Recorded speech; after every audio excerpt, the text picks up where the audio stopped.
Hey people, what's going on? It's Sunday, and I'm just gonna say hello for a minute. It's the 31st of January, and just a quick hello and some responses to some comments. Really appreciate that people are being real with me and understanding. Thank you very much. Um, A recent comment I got was by a person who is doing a film documentary on magma. Finally, a film about magma. What an amazing band. Yes, I love magma. I have some of the records that I don't have as much as I want. That's almost always the case. But I've never seen magma. I've had near misses, okay?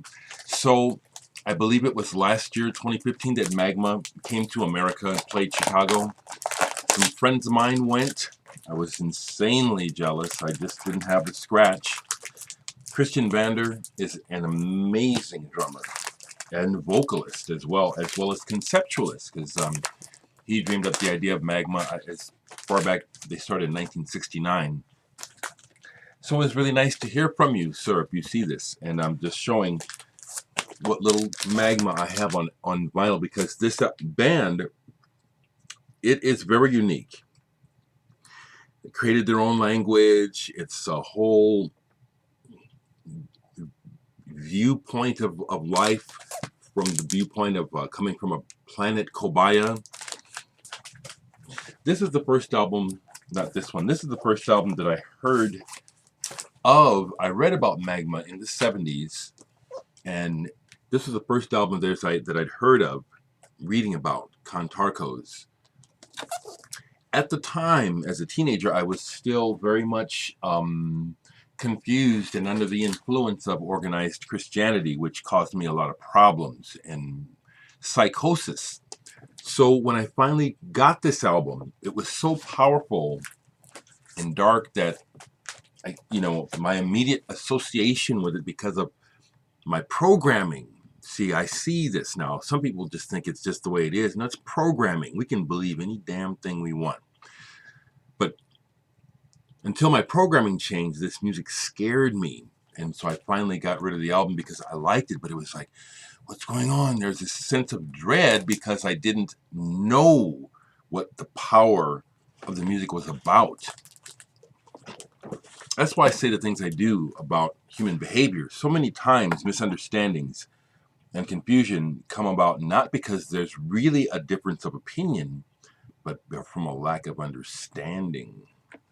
This is amazing music, and since my programming wore off, I hear the music completely different. It's still dark, it's still powerful, it can still be construed as evil sounding, if that's the way you want to put it in context. But what I hear is the true depth of power of being alive in this music. Magma is incredible. It is scary because the depth of life, which is beyond our comprehension, is that awesome. And they make awesome music. Mechanic Destructu Commando. This one I searched for a long time because it was kind of a piece to have by the band. And yet this is my least favorite album by them, to be honest. I like this the least of the Magma albums that I have. I have this bootleg, basically live lo-fi recording of the band in edits. So I hardly play it, but it's like I grabbed this years ago when I was digging the band, and I'm glad I kept it. Here's their second album, 1001 Degrees Centigrade. Once again, this is another masterpiece. Somewhere between jazz, rock, John Coltrane. John Coltrane is a big influence on the band's sound, and Christian Vander in particular. Kudos on this film. Is it Mr. Goldstein? I think I didn't catch your first name, but I'll definitely be looking to hopefully see it when it's done somehow. I love the band. Did I mention that in 2009 when I was on tour in Europe as a member of the band Sun Ambulance. I was so excited because on the itinerary, our last show on the tour was in Brussels, Belgium. And for a minute, we were going to be playing at the same place as Magma, the Botanique. And there was some kind of change, and Magma ended up not playing there that night. I was that close. I was so excited, I'm going to see Magma. I'm going to be playing in the same building as him. I can meet Magma. Damn. Here I have Retrospective Volumes 1 and 2, Magma. Again, just incredible music. I'm blown away when I watch their videos of the length of the pieces, and I don't see any written charts. And it's like, these people remember this music. It's amazing. Retrospective Volume 3, Magma. Okay, are you catching my vibe? Folks say that they appreciate my passion for music. I just, I'm just talking about what I like. I can't help it. This is the dope shit. There's some that I really want and don't have anymore, like Magma Live, double album on Tomato. I don't know why I sold that. Well, like again, I've said it many times, I've gone through some weird changes. Udu Udu Magma, this one's killer. What's the title of the one on here? This one is just amazing. De Futura, Side 2, De Futura. Good Lord. So wonderful to hear from you about Magma, okay? Someone asked me about William Basinski. I know about his work, but I don't have any, so I can't expound on it because I don't have any to have gotten familiar with. Let's see, something else right quick I was going to show, if I can find it right quick. Down here. Yeah, come on. You're right here. There it is. Okay. Someone asked me about Richie Havens. My Richie Havens albums are in the closet. It's like that overflow of stuff that I don't have room for, so I have to kind of prioritize what I'm really listening to and kind of what I like looking at spine-wise. But I've got at least 5 Richie Havens albums. I recommend most anything you can find by him. Someone else asked, do I recommend Tool? Well, Tool are good. I only have this one, the picture disc. I have some CDs, and I saw them live, which made the difference. Because when I first heard Tool, I wasn't impressed. Their first album I got as a promo, actually. I got rid of it because it never really hit me. It was after seeing them live that really what they do hit me. I love the motivation of the music, the drumming. Beautiful picture disc, Alex Gray artwork.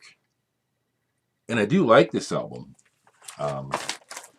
So Tool is good. The lead singer, Maynard, is an interesting man, and he'd be someone that I wouldn't mind meeting. I think some of his caustic stuffness that you hear about with fans and stuff, even though we're probably different as personalities, I understand it because when you become, when you're dealing with the public and a certain amount of popularity, you do deal with quite a bit of just meatheadedism where people do things very unthoughtfully directed at you as an object, and it's some of that behavior is very irksome, because it's just really, really dumb.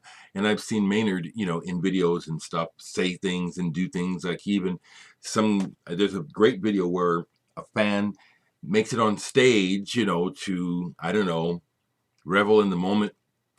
And Maynard just takes him down, holds him in a headlock till he's done singing, and says, get your stupid ass off my stage, I would not do that, but I understand that. I understand where that came from. I really do. So Tool, I respect their music. I think the one thing that I would say in general is that I really do have a good personal filter. I really do enjoy music. And there's music that I won't listen to at home, but in a live setting, because of the reality of what's going down, I can get into. And that applies especially to mainly the genre of country music, which is my least favorite genre. But in a live setting, because of the realness of the music and the way it relates to people's lives, I can respect that. But generally speaking, no, I can appreciate good music in all forms. Probably if I didn't come from racist redneck Nebraska, I would be able to hear country music without that. I always hear that when I hear country music. Ain't nothing you can do about it, people. Especially certain forms of country music. When I hear it, I hear racism. I do. I hear the, and you can comment and tell me what you like and try to ease the pain and tell me, look at it this way, look at that. I'm telling you, because of the deep experience, the deep, painful, and continued experience of undying, ignorant, blind, white privilege. Certain music just doesn't get past me. It's like, yeah, this is just loaded with bullshit. One last thing I'll say is, and this is just off the cuff, I don't know what the comment was, I don't know where it was and what context, but I understand that recently Phil Anselmo of Pantera said white power or something. Now, I've always liked Pantera, but because of the way that I study people, I could always tell that Phil Anselmo doesn't like himself. So, with that in mind, it's going to be very easy to target others and scapegoat others for your dislike of self. Now, I'm saying that never meaning Phil, but I would lay money that what I just said is probably completely true, if not almost completely true. There's just some things about human behavior. It's like, like when you do, like a mathematician works with statistics, certain things happen with a certain probability over a certain amount of time, and the stats bear it out. Then it's like you have a pattern there. And human behavior is we're pattern-based creatures. So you see patterns and you see histories of things, and it's like, well, it's pretty obvious to me. So with that in mind, a person like Phil Anselmo, of the way that he's spoken in interviews, just looking at his body demeanor and the tough guy, just like overbearingly, it's like, man, I know what's happened to him. So it's too bad that whatever is eaten at him, that he comes out and now there's controversy about that, and I just hope something good comes out of it. It's just so many dumb things, And then the other thing I'll say before I go, because I got so many things in my mind, I think it's really sad that people who are trying to make money and be popular have continually sink to the low of seeking publicity negatively. Like all of these dissing squabbles between artists, especially in hip hop. So and so did a diss on his mixtape. It's going on now with people like Drake and Kanye West and Meek Mill. And to me, that just really sets a horrible, not that, okay, I won't say set an example. I'm just going to say this is, this is mature adult behavior.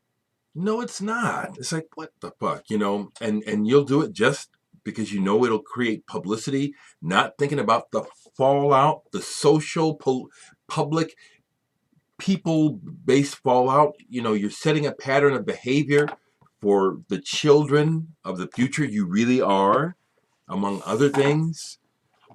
To me, the disconnect of congruency between what we adults say about what we want for our kids and what we do for our money is sickening. And I'm always trying to really get down to the crux of what it is I'm bitching about, that to me, it seems so obvious. And I wish more intelligent people could just get it up on the table. It's like, okay, we're incongruent.